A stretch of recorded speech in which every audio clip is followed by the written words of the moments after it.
Mr. Boo. Hey everybody, it is I, Mr. Boo, the Entertainment Guru, Mr. Boo, Entertainment Guru of the YouTube. And speaking of YouTube, we're going to slide the thing across the screen. You know what to do if you want to support the channel. Give it a like, give it a subscribe, and if you want to know when I'm releasing more of these little entertainment videos here, ring that bell.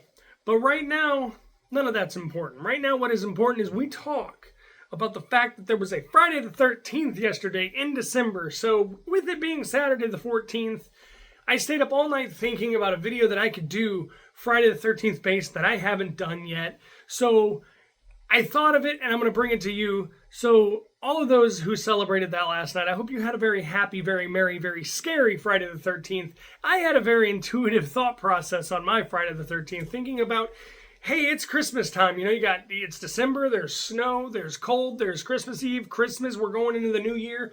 Where would these movies fit if Santa was to look at these movies like four little brats, four little kids?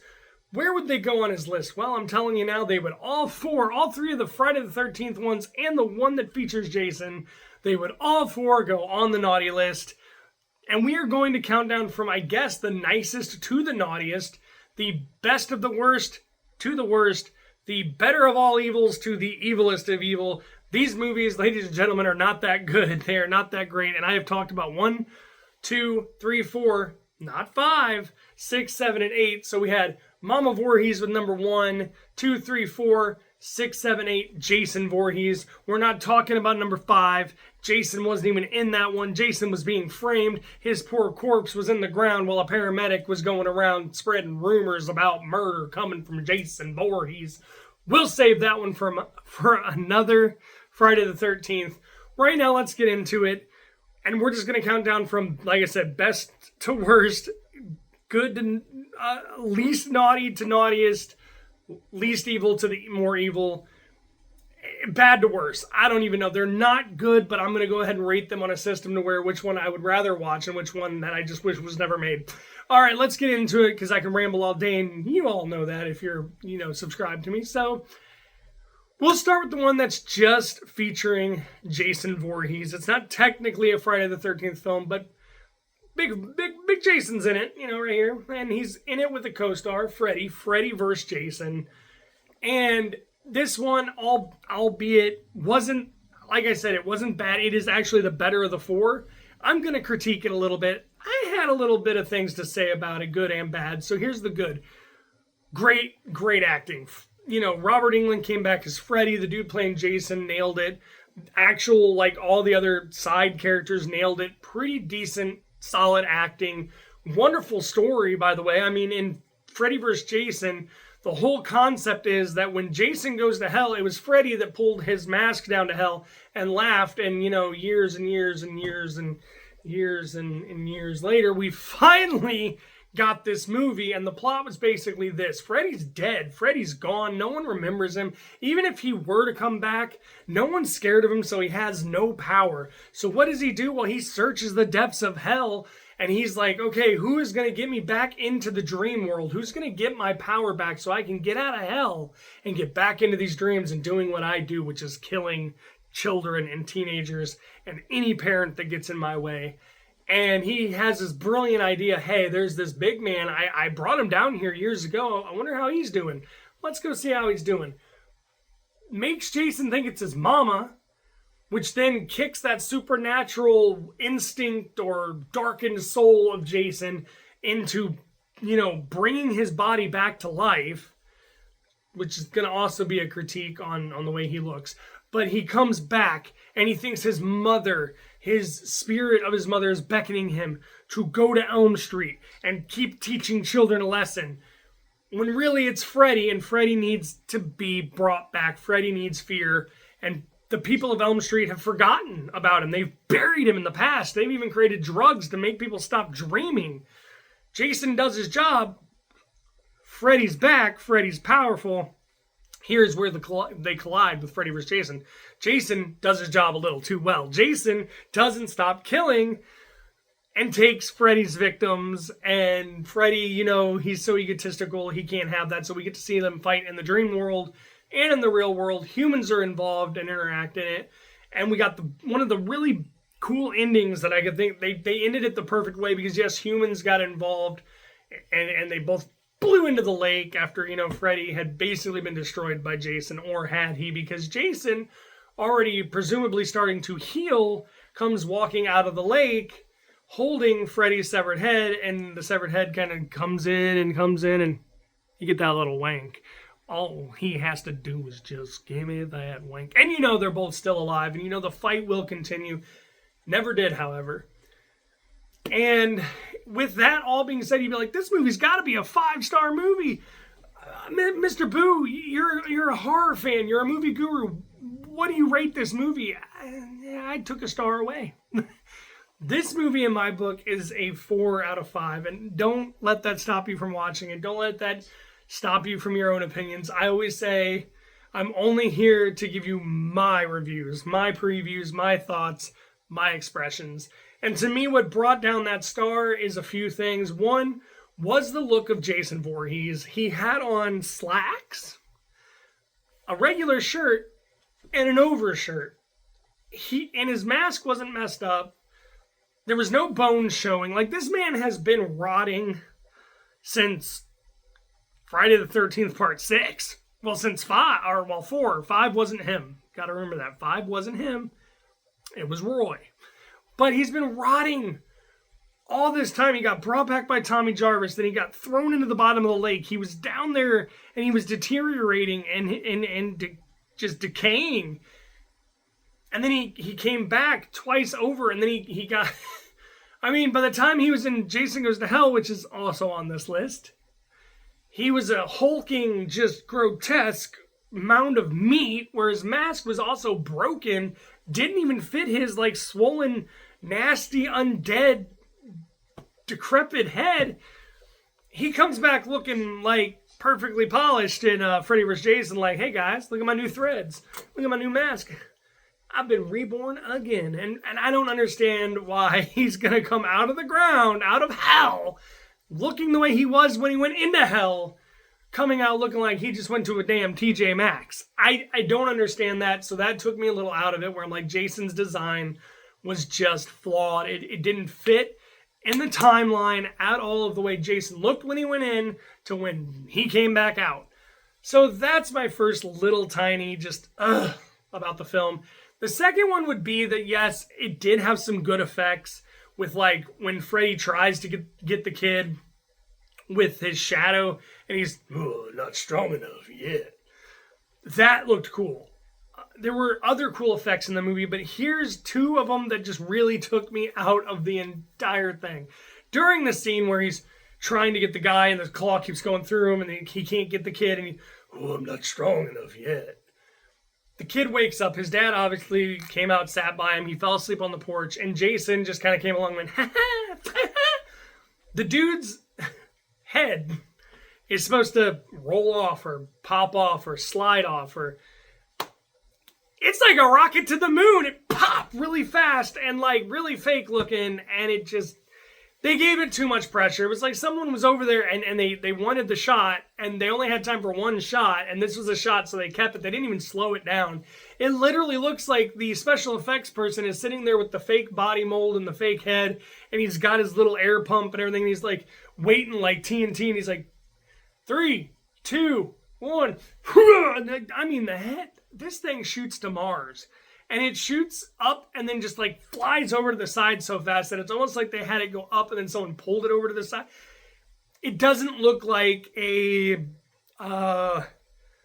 cranial upper head removal type thing, without me saying any words that could get me in trouble. And the last but not least, the special effects in all of the Nightmare Before, I mean, it is Christmas, so if Freddy came, it would be a Nightmare Before Christmas. But in the Nightmare Before Elm Street, anyway, Nightmare on Elm Street movies were always wonderful practical effect movies. They were great, and you expected that here. Friday the 13th had great practical effects with Tom Savini and everyone else who worked on those films. You look back to prior creatures in the Nightmare on Elm Street franchise, and they've done Worms and they've done things like that before, practical, and they looked great. What is with the sequence that would have been really cool in Killer had they actually, did it practical, where the dude's all, in his mind state, you're all slowed down because, that's what THC does to a person. So he's in a dreamlike state and he's all, blitzed, if I will. And, he's puffing and puffing. And so Freddy decides, well, I'm going to do an Alice in Wonderland joke. I'm going to be the little hookah smoking worm thing from, Alice in Wonderland. And that's how I'm going to take this dude out. I've seen better CGI on a movie on the USA Network, on the Sci-Fi Channel. Hell, I've seen better on PBS. For crying out loud, you have made such better practical effects. On Nightmare on Elm Street in the past, you've made worms.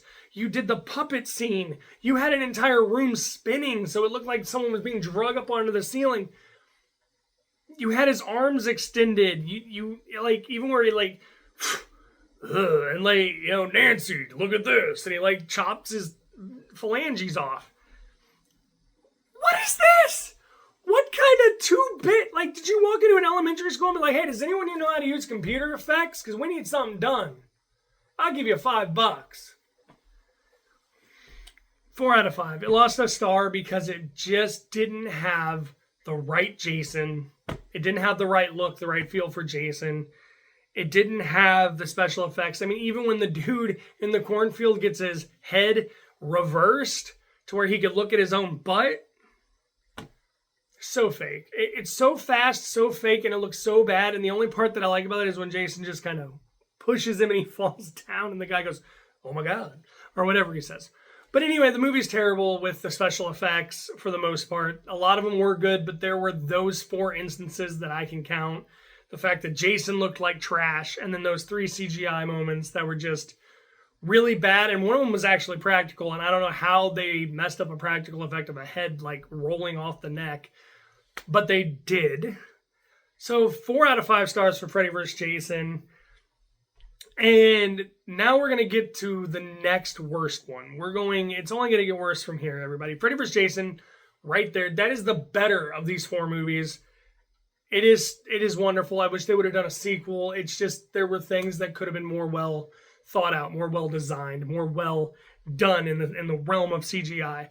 So that brings me to the next one on my list that is actually not as bad as you would think, I guess. But it is definitely going to get a 3-star review here. We have Jason, or as in we have Jason 10, Jason X, or as in Germany, we has Uber Jason. Alright, this one's not that bad because the story was a good story. It was well thought out. It's like, what if Jason never went to hell? What if Jason never died? What if we took Jason Goes to Hell, which was a complete abomination, and let's just erase it from the existence of all of the Friday the 13th because we know it sucked, and we replace it with Jason X. Now, here's their thought process. Jason never actually, went to hell. Jason never actually got beaten. There was no Voorhees dagger. Oh, I'm getting to that. But what if he came back after he took Manhattan and was on a killing spree and they actually captured him alive?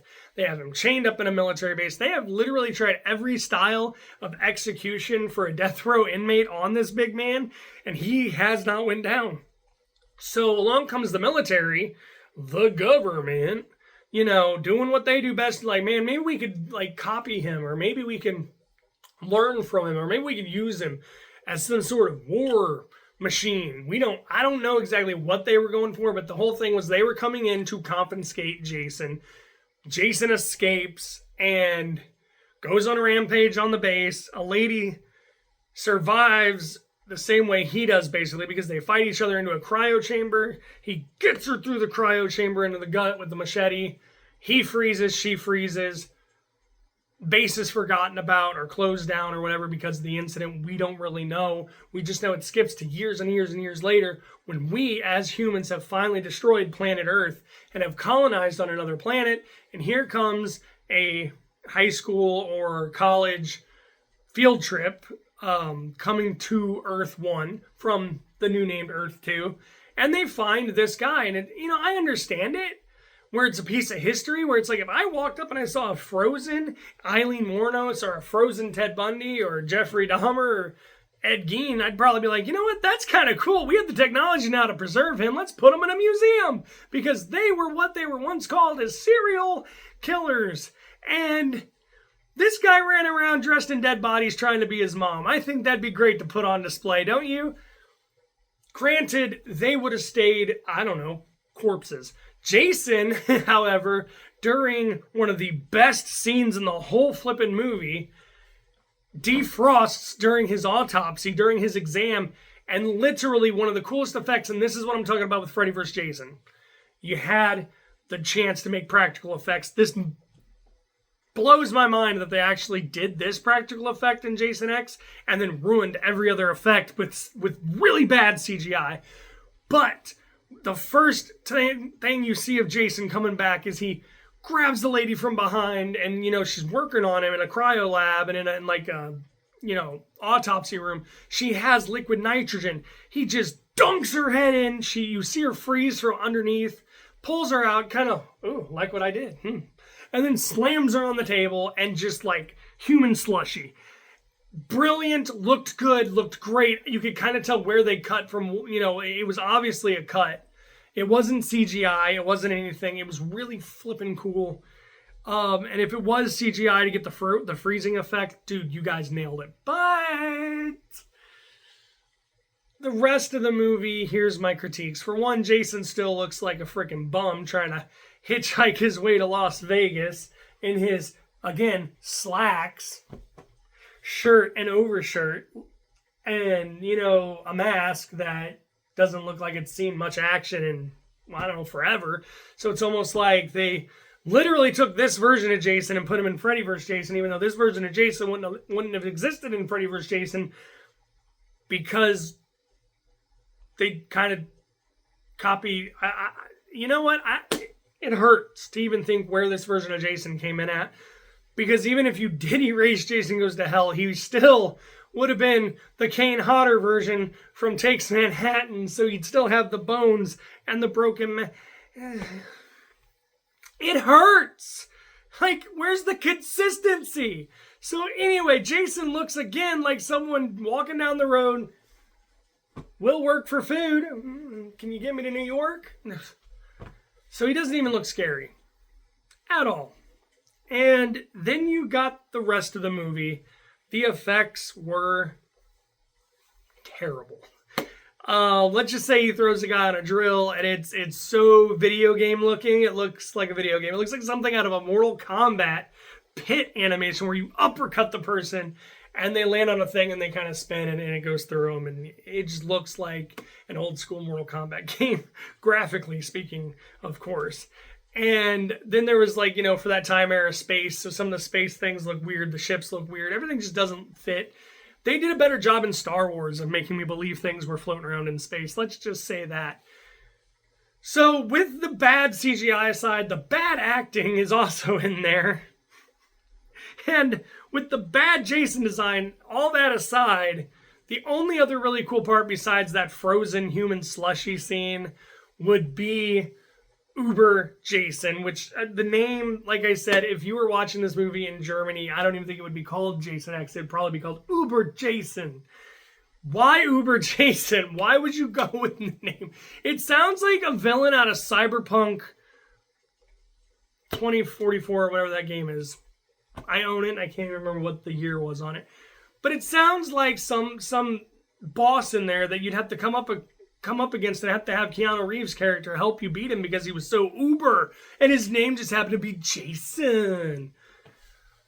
Anyway, again, the effects looked really crappy, but the costume design did get better at the end when a android or robot, of course, because, she's got to be just as fast, just as swift, just as strong, and be able to take a beating herself. No human being is going to be able to do that.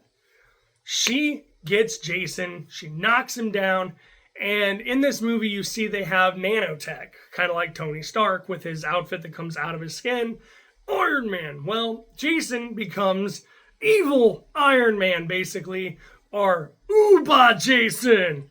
Because he gets knocked down, gets blown up, half his body's gone. His soul hasn't even had time to leave its body and go back to hell yet, and these nanobots are going to town.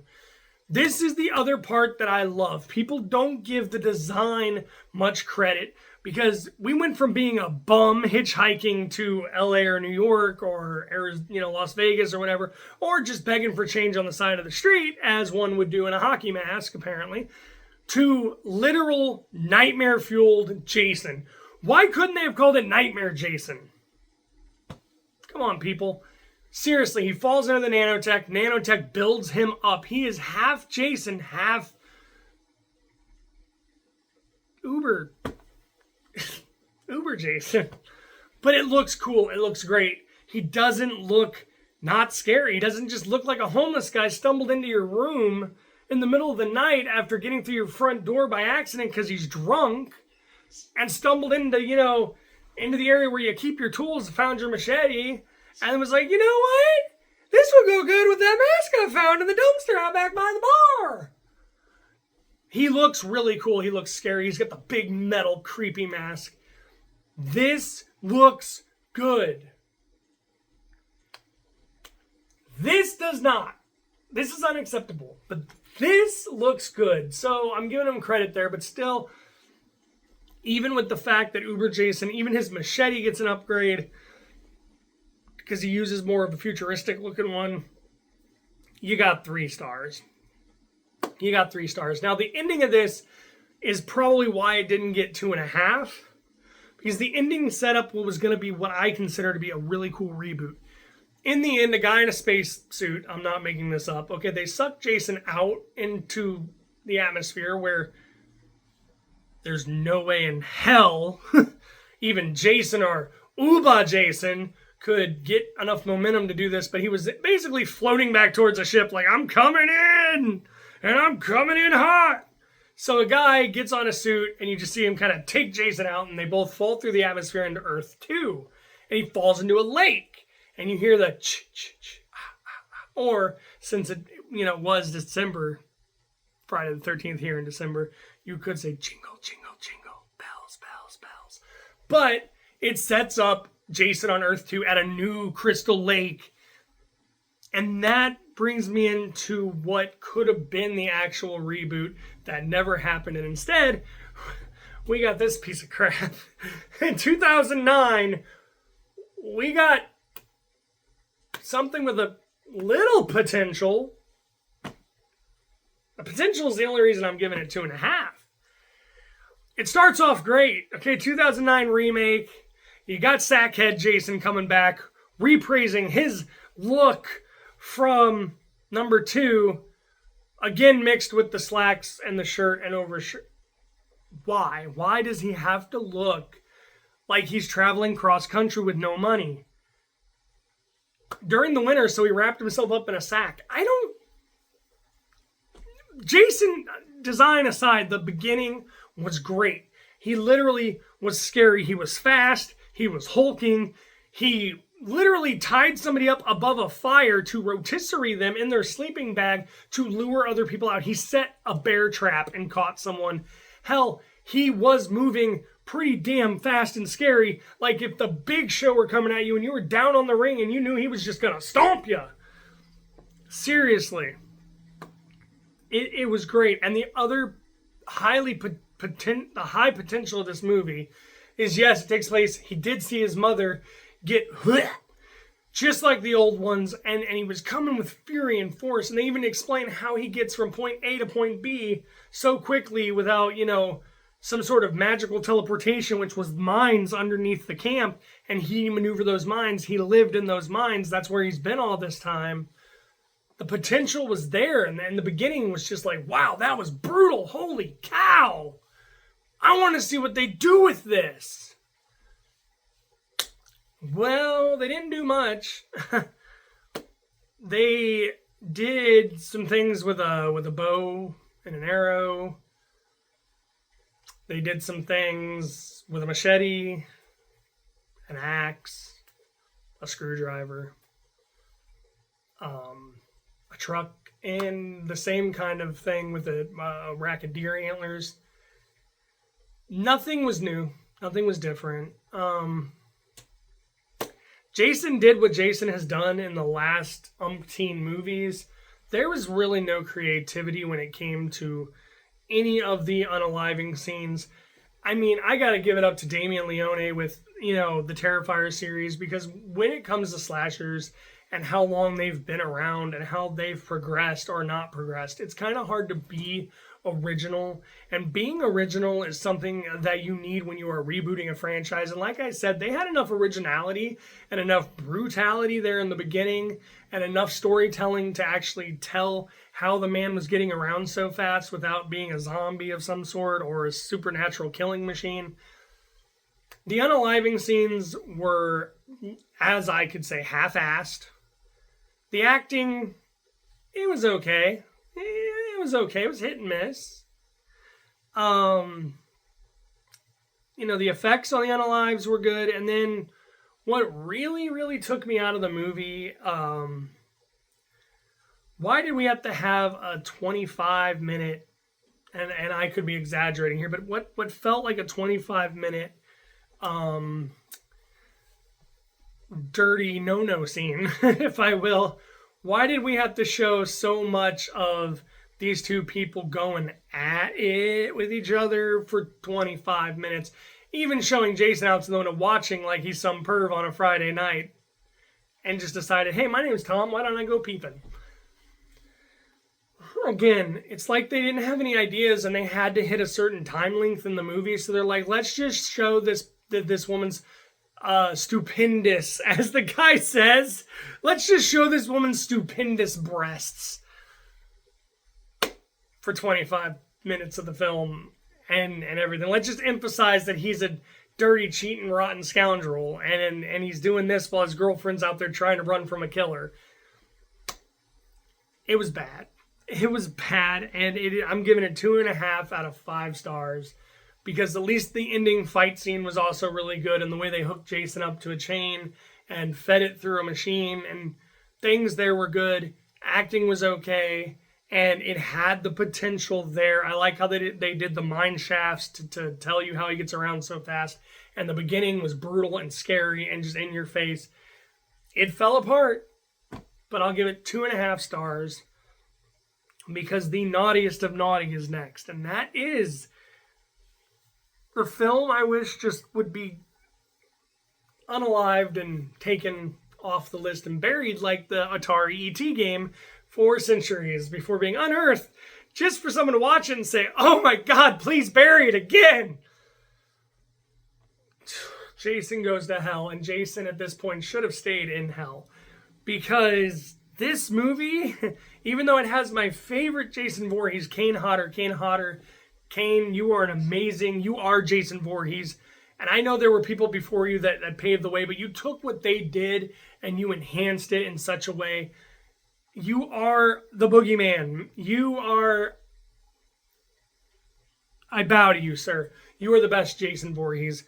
But Kane Hodder aside, this movie had nothing really going for it, because I thought that it was going to be a lot different from what it was, because the beginning was pretty cool, because you had, the woman, she's alone in the cabin, she's showering, she's not paying any attention to anything, and Jason comes after her, and lo and behold, you find out this was an attempt by the FBI, by, powers that be, that they finally got this guy, and they realize there's something not right about him.